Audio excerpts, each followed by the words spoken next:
Onivia, League of Legends highlights. The Cloud9 and Team Liquid games they have played this year. TL are 5-2 against Cloud9. They won the best of 5 in the lock-in tournament, 3-2, nearly reverse sweep there, and they won both of the regular season games as well. The Wolf probably wouldn't have been lethal damage anyway, would have taken 3 turret shots, so it says, never mind, we're done here.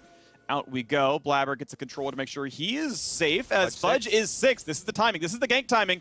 Alfari should not be 6 in time. Get the big stun. Get the combo off. Here he goes. Pops it. Gets the stun. Big damage in from Blabber. Can they deny level 6? Yes, they can. That is how you coordinate a top dive. But be careful because Santorin's back. But he pulls in Blabber, not Fudge. He auto-attacked the wrong champion. And Fudge may have died otherwise. But Early on for Renekton with Nidalee. Now as the bottom side is approaching level 6 and you burn a flash on bottom side as well on the side of Team Liquid, then Cloud9 can transition some of their focus. Meanwhile, though, Santorin wants perks. Can he find the way out? Gets to steal the Hecarim ulti, gets dove anyway, and it's gonna just be enough, but he gets the trade kill. Perks making the best of a bad situation, turning one around.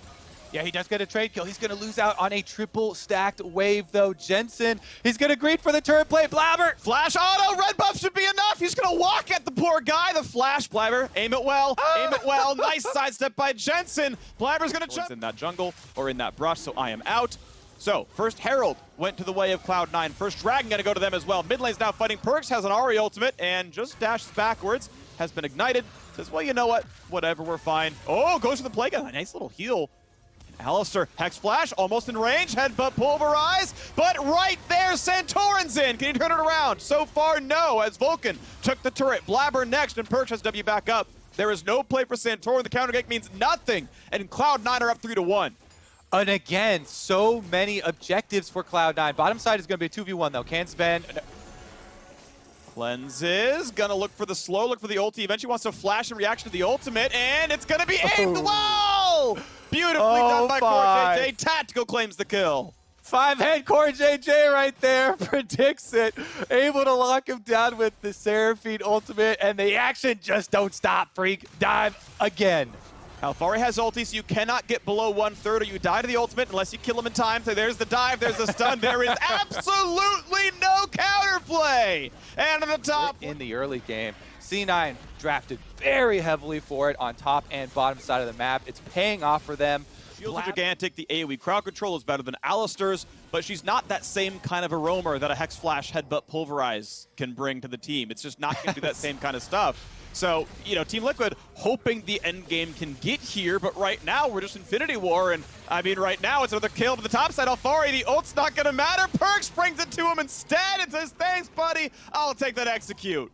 Get Perks a window. Definitely have to be a bit careful with it because there is pick potential on the side of Team Liquid. All that being said, though, should sustain full control here for Cloud9 for the time being. From a Cloud Soul if it keeps going this way. Yeah, they also don't siege exceptionally well, so need to play the side lanes here. You have Renekton, you have Sylas, both with teleport. So push out your side lanes, then contract again towards mid to get this outer done. They do have some setup on Dragon. Here we go. Fear comes across. Blabber going to find himself a single root and a stun as well. Santorin cannot survive. And Fudge stride breaks 4. Gets a single stun. Charm hits only one champion. And the tower dive comes in for Cloud9. 2 for 0 to start. Cannot quite find the Raz. True shot barrage nearly lands thanks to Perks. But Blabber is still on the hunt. Can he find the skill shots? Not just yet. They're going to take down mid lane outer turret just like they wanted to all along. That was a bit greedy. Yeah, who cares? I mean, he's like, I'm Phase Rush Alistar, let's go! He wants the follow.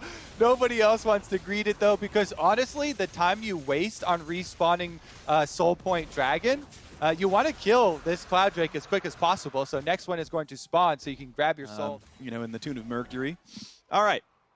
So, Santorin can look for a couple of deep wards and maybe get a steal on the Gromp right now. Team Liquid, they've got to find some kind of macro play now, right? Some kind of way to, I mean, get a pick or navigate around. Fudge can just like steal the Gromp and honestly, okay, yeah, gets a smite, but Santorin, this is not it. by waiting for it, gets headbutt pull, Javelin, he's ignited. Hey, look, Perks is here. Thanks for the kill, buddy. I've got the ult for later. All right, R's on the runaway. Nice. Yeah, get out. Gromp steal is not the play, Freak. Where you're like, they got to find some type of play. Solo Gromp steal, not worth. That's going to give over Baron 59. Perks is also Hecarim. Just depends on how much he wants to lose his life. Eats a honey fruit, but he's down to 1K. has to be respectful. No smite available on TL. Vulcan over the wall. It's actually the entire squad going in for the play. Fudge getting a bit low. You cannot stride breaker walls, I am 99% certain, so Fudge is going to lose his life, but, oh, smited to 1 HP. A miss smite, but a kill in the end. Well, Cloud9. Tier 2's yours, see ya. We'll defend something else down the line. 8,000 now the gold lead on the Cloud9 side. They are well and truly running over this game. I mean, Jensen doesn't even have teleport. Yeah, so Jensen has to do a full recall to get back here. They get a big chunk on the tower and go for it. Big Ezreal's going to hit 3 champions that even tag Jensen the backhand side, so nicely aimed. Easily able to walk away from tactical as well. Perkz holding on to the appropriate. Yeah, full fog of war. No way to lose this one. Good job by Cloud9. You can even save your smite if you want to. Got alternative kills. Every time Centaur went up there, Fudge played far enough back that he wasn't a target. And everywhere else just kept getting farther and farther ahead. Yes, here we go. Will there be a bit of a dive? Perkz is going to be rooted. Is there a turn? Not onto him, though. Mid under fire. Charm does not matter on Alistar. Ults in. Headbutt pull comes across. The fear. They're going to try to knock down the horse, and they will pick him up. The charm, the root, a lot of damage coming across, but not enough follow through. Cloud9 get the 1 for 0 and the turret. Dive number 1 successful. Rinse and repeat here for Cloud9. Push out all of the waves. Look again. There's no more second. But it's just the slightly greediest recall to channel after 1 minute. That's all. Yeah. Fair enough here, though. Cloud9, again, they want to draw Team Liquid out. Jensen is out.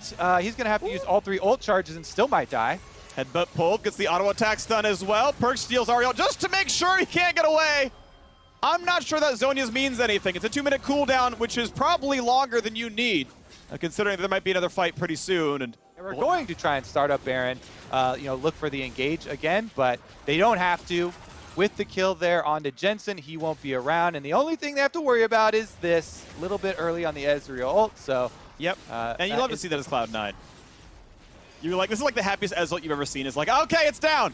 It's absolutely free. Smites at 3,000. Man, he still runs fast. No dive. Back to the base. They zone him off the mid wave, though. Cloud9 usher up that mid wave, and that's going to be this tower taking a beating.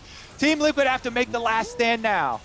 Charm gonna land, saves cleanse, headbutt pull hits 3, no re-engage. Uh-oh. Nice pullback there, saving Alistar away from Alfari's engage. And now the re-engage could be enough. Alfari does knock down Vulcan in the end and stays alive. Hecarim dive into the back left, but can't get enough either. A pair of shutdowns go over, and Team Liquid losing only a turret. Get a lot of gold back off that dive. They took control of the bottom river. They pushed down the mid lane wave. They said, okay, this is our chance to set up. But they know they're still down 10,000 gold. They know the items are not closed. Pretty much every member has an extra completed legendary, and that means when Cloud9 walks back into mid, TL, vision or not, realize, well, they can just bully us off. We can't just take this fight for free, but maybe while you're hitting the dragon, we can try, but Santorin's getting bullied off. This Rend is free, and now with Elder Dragon on, TL took too long to choose to fight.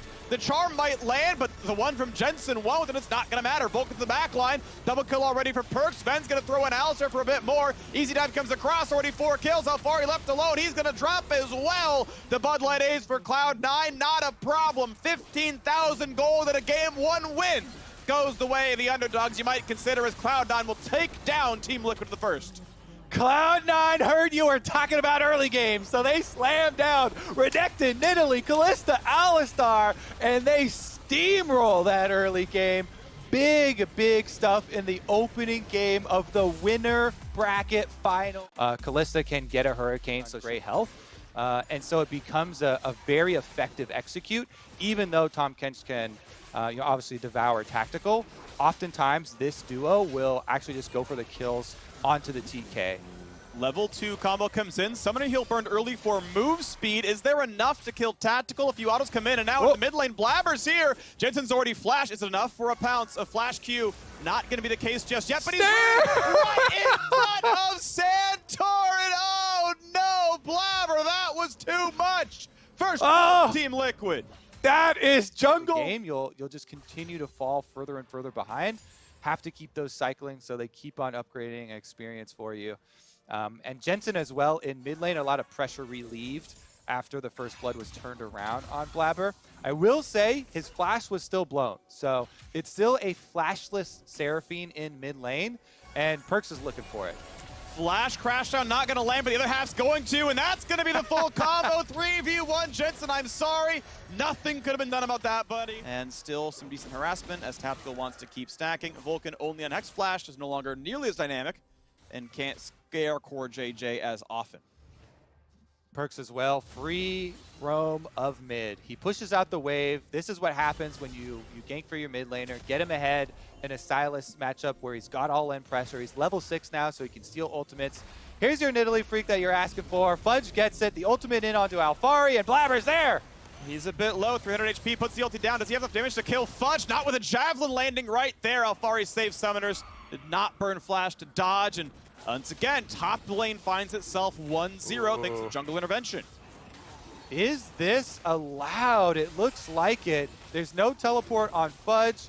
Alphari did use his ultimate on top side too, so wasn't going to be any intervention. And heal, you're so vulnerable, but coming into this dragon fight, Team Liquid, they keep Alphari on top side. His teleport is ready, his ultimate is ready, so they could make the call to counter this with Cloud9. Seraphine's in a kind of awkward spot though, so I think with that teleport, C9 should get it. Seraphine, you need Seraphine grouped up with the rest of the team. Point. Either way, it's still TL looking good. The Dragons have been tied up, sure, that's nice. I know you were talking earlier about top lane being kind of low impact because you don't want weak side defeat or anything, but it's also been free farm for Alphari. He's comfortably in a Divine Sunder. He's on his way to his second item. Perk's gonna try for a bit of a steal. Not gonna get this one. Is there a re-engage though? 3v3. Okay, trade of Hecarim, multi-double Fury on the one side. Charm coming across. Not gonna hit much there either. Sentinel buys a bit of time. Everfrost not gonna land. Vulcan getting dangerously low and has no way out. And so the kill goes through. Santorin is 2-0. Either that call from Perks and the C9 members in the river is over-aggressive. This turret down to 350 health or so. Well done, TL, honestly. And you kind of see on screen why in Champ Select I was emphasizing Grievous Wounds so much. Yeah, it's really early into the game, and the only Grievous Wounds they have is the Bramble Vest on Fudge, so it's on the Team Liquid members, only very confident. Probably going to want to see Executioners. I know we talked about it in Champ Select. Kobe, maybe it really should have been first item. Delay the shield bow, but get the healing cut. It's going to be a bigger health difference overall, because whoever you're focusing is when you're going to try to kill. It's one that's going to be being healed up on the other side. Alphari teleports to the bottom lane. We know Baron is up in 2 minutes, but Dragon's up in 20 seconds. That's where the team is going to stack up here.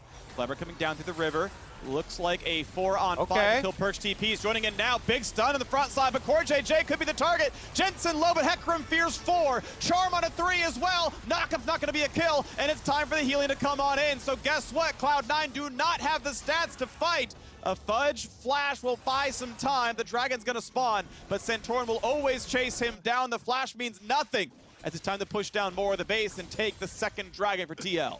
So much for dodge and skills. And even without Gangplank there, it's just the Gangplank ultimate. So Seraphine walks up, they get comboed by the Scion. Core JJ critic Liquid heal cutting on the side of Cloud9. They actually don't go for this bush play onto Alphari.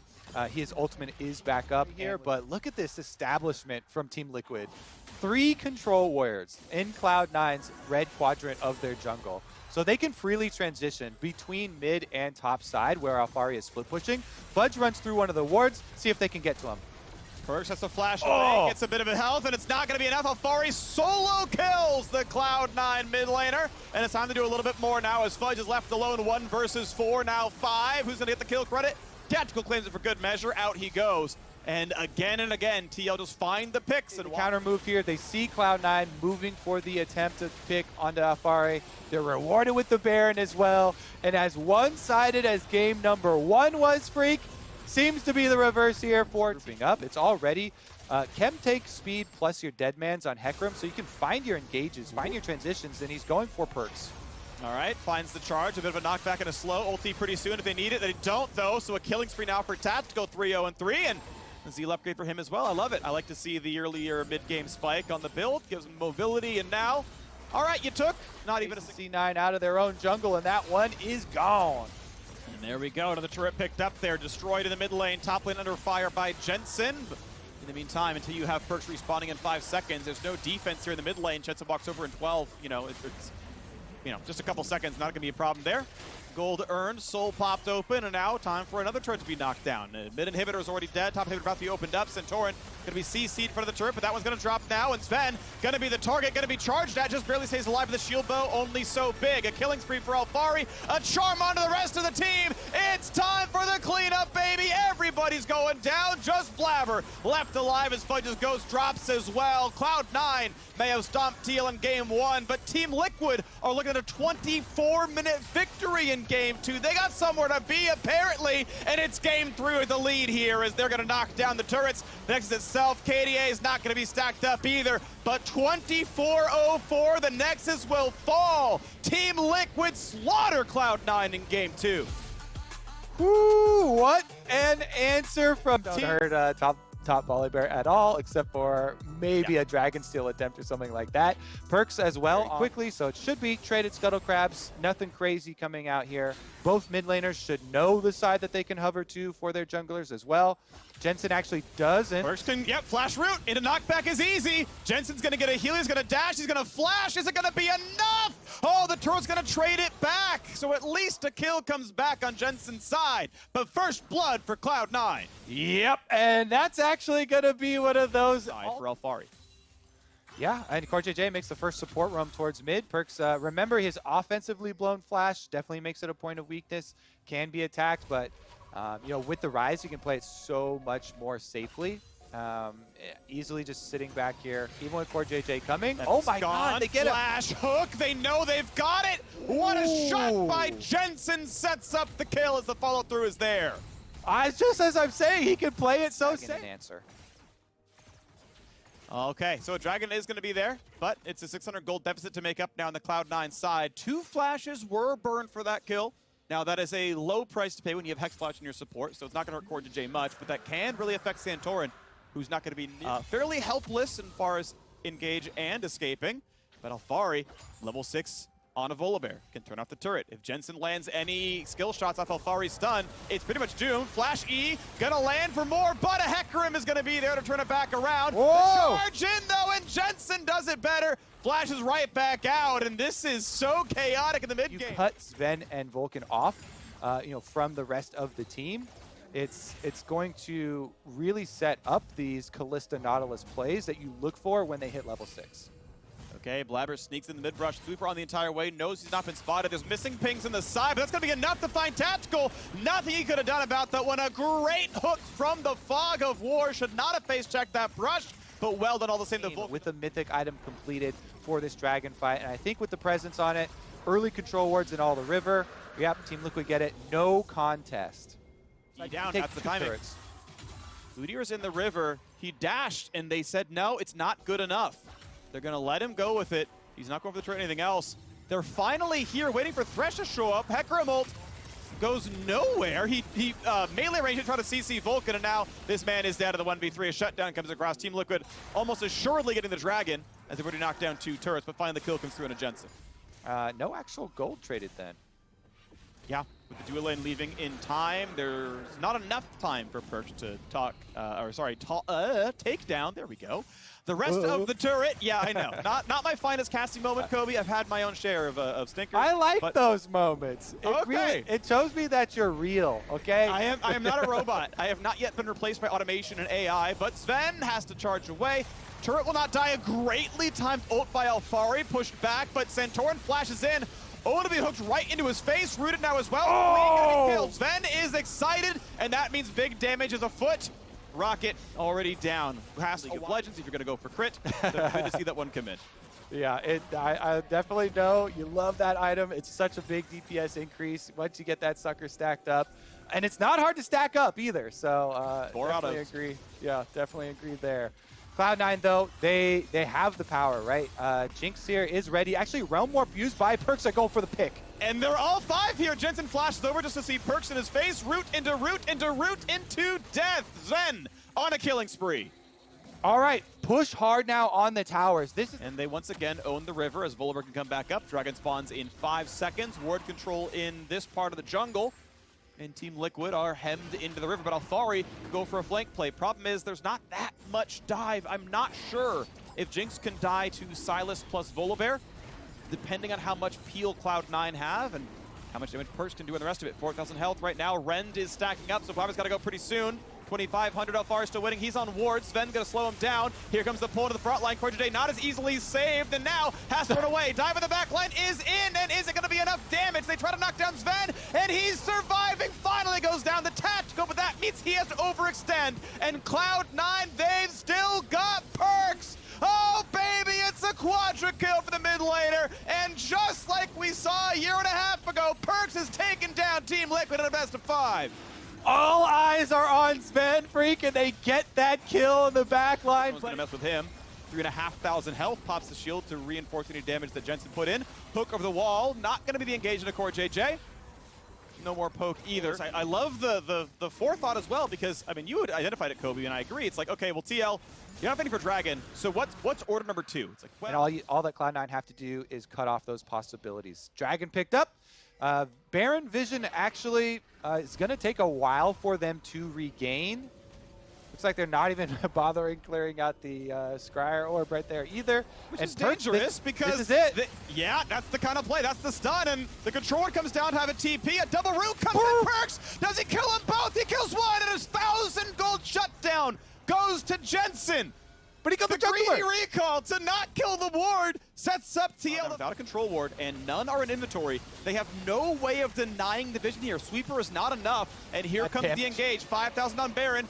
Good choppers, but Alfari's on the flank, and Blabber's still on the Baron. Here comes the dive. He stuns up Perks, but he takes so much damage that he's going to drop 1 for 0. And Sven is safe on the back line. This fight is already over. It's 2, it's a 3rd, it's a 4th, and it's time for the 5th. There's the kill, a quadra for Sven, a Bud Light ace, and the TP to mid lane. Fudge gonna push down an Nexus, as actually it's the entire squad doing it. It's the Realm Warp. It's time to end the game. It definitely is. C9 successfully do it. They get flanked by Alfari, but the damage out of Sven and Perks just melts him. And there's no way there's any comeback there for Team Liquid. C9 improved to 2-1 in the series. Big, big answer for them. They picked the late game composition, the Jinx and the Rise. Despite all the effort on Perks, mid lane was a bit of a kingdom. A nice hook perfectly timed, a stopwatch to buy a few more seconds, an extra ace for good measure, a 9th kill for Sven. And Cloud9 are on match point. Perks was also 5 away from with what should be high pressure mid lane. Perks getting the triple kill on Corki because he still had flash was that's one of those moments where I'm like, flash timers, remember, you gotta Ooh, Jensen? Oh, this is a little bit of danger. I mean, Tom Kench is here, but with Ashe slows the dash in, I mean, Jensen's landing phase is so doomed now. He's at 200 health, and he's got a flash. Perks on the flash chase. It's an early first blood. It's 120 in the game. Meanwhile, Fudge is going down as well. We got kills everywhere. We got a spicy game 4. First blood saves lives. Oh no, He's actually just dead! Early in as well, by the way. 5:30 on the clock right now. Is this Dragon's going to go down through the region? Obviously quite nice. Certainly going to be helpful, especially for Jensen right now. I mean, Perks got the first blood, and I thought this was going to be devastating for mid lane. Nice dodge there with the dash on the shockwave, baiting that out from Jensen. But I thought this was going to be a bigger gap than it is. Blabber coming down for Core JJ, though. Could be a target. No dashes yet for Perks, but Alfari, the flash follow. Is it going to be enough? It's not going to be enough. And Alfari, is he dead to the turret? One auto. Blabber flash Qs. Gets that one in. Nice kill picked up by Cloud9. You know what that is, Freak? Shockwave wasn't up because he used it earlier. He is also less aggressive, more vulnerable on top side since Alfari doesn't have flash. Blabber knows it. He's 6, though. He's 6. Sinal's going to land. A lot of health can go to Alfari, though, and he's going to pop it right now. Plus 200. And now is it going to be enough for the rest of it, though, as Blabber comes back in for another javelin, another shot. And there's just no way out. He never runs backwards. There was a chance to. Another kill for Cloud9. And look at this. Like a teddy bear in lane. He'll be just fine. And I got to say props to Blabber for the repeat gank. And props to, Perks surviving with, what was it, 40 HP? Nice sidestep by Jensen. At least gets the Q to lead to the side and gets right back out of it. That can be tough to do, but he does it really nicely. Speaking of Jack, got to be happy in this one as Cloud9 leading the series, and 3-1 may just be the kill score, and no longer 3-2. As the kill comes across, nicely done by Santorin, sets it up for the shockwave. Perks without flash cannot outplay that. Yep, that's the fight for it. No one on Team Liquid's going to do this battle. Yeah, Alfari went back topside. Yeah, so you can definitely tell as soon as he heads back up the river and heads topside, Team The Liquid. third first Herald for Liquid. They finally get the turret out of that play. So finally, some big pressure top side, a 15 CS lead, 4 turret plates and first turret gold. Alfari can now be the man of the game. Let's see if it's going to be enough, though, because guess what? Blabber has arrived, and Santorin's got to come back around. 200 HP. Sion ult comes in, big CC, a smite, but Santorin just has to die for his top laner. Why even walk in? Oh, it's a tragedy. And Cloud9 find kill number 4. Oh, mid lane now. Okay, Perks jumping away, but hey, with CoreJJ here, honestly, Vulcan, okay, he's going to get out thanks to the culling from Perks doing enough damage to scare him away, but that could have been really dangerous. Yeah, honestly, if there was for that matchup, now he's level 11 Sion, feels completely fine with Crossfire completed. So he's definitely going to be the biggest tank on the Rift. Perks has to flash away because that was going to be a 3v1. He's still going to come on down. Blabber's nearby. Blue Smite slows him down. Tongue Lash going to land. Santorin flashes. Ult's going to slow him down, though, and Perks is uncatchable. Shockwave not going to land either. And the arrow hits the flashless CoreJJ. He's the death after all. Kobe, you got it right. And now the re-engage looks good, though. A heal keeps Fudge alive. The last rocket kills him. Has get excited, doesn't matter because Tactical is already dead. It's a 2-for-1 fight. Jensen very, very low. A stun from Alfari not going to mean enough. Stun as he dashed the way, though. Ultimately still 2-for-1. The team Barely get chunked down there with the last auto from Tactical killing him off, but it's still going to be control of the Rift afterwards for Cloud9 since they chunk out everybody's health bars and gain 2 objectives off of that play. There's Cloud9 are on their way to a 3-1 victory. Again, though, still favor TL scaling. Cloud9 got to get a lot done. Arrow flying across. There's a CoreJJ right here. Tactical, yeah, you're dead. You know what? It's not going to matter. Fudge somehow gains the kill anyway, as I think he just burned down. We've hit the point, Freak. Nobody's dying for anyone anymore. They're like, everybody. Going to start it up. Sven going to help a little bit, and then get back to the mid lane to not drop any gold or XP. They're comfortable. No one's around to steal. Keep in mind, they've got the wards in the bottom jungle as well to make sure all those avenues. And that's going to give them control of Baron. If you force Team Liquid through one of these corridors leading up to Baron, they're doomed. Like, you cannot walk through a Sion Braum, especially with an Ashe Arrow looking to pick you off. Team Liquid, this is going to get so incredibly frustrating for them to try and keep vision. If you toggle the vision to Team Liquid's viewpoint right now, they're it's losing dangerous. All right, to pick up onto one. CoreJJ spits out, go back to safety, but Santorin doesn't have the same luxury. Dies right away. The culling pushes back tag. You always got to keep in mind, Jinx Rocket can steal from 2.5k. And there are plenty of bodies around it. Oh, no! Down to 150. That was pretty close. That was right. They found it anyways. All right, the opening is gone for the flank. Alfari's just going to have to flash Stridebreaker in, and maybe Team Liquid can get the godlike Shockwave. Minute left on Baron's buff right now. The Rebel Baron ticking down to 50 is 1 minute also on Cloud Soul. So Cloud9, they can finish going for this one. A nice dive in the back line. Goodbye to Jinx already as CoreJJ was done. And he's going to die as well. Cloud Soul not required. An easy double kill on the duo lane. And this is over. Cloud9 looking at 27 minutes now on to the Nexus turret. The flash Q not going to land on a Jensen. A bit much for Vulcan, but don't worry, he's tanky. Shotgun pulls back. Fudge could be the target. Turrets are on. Stun's going to land. They will find this kill into Fudge, but be careful. Zombie Sion is a danger. However, Nidalee's dropped as well, and Zombie Sion's hitting the Nexus. So can they stop him? It's a 3v3 right now. Vulcan's out of mana. Alfari in the backline. Perks trying to run away. Ash still alive. Can Sven end the game? And yes, he can! Cloud9 takes down Team Liquid 3-1. Freak, this was such a fast series. Cloud9 just slamming Team Liquid in 3 of 4 games.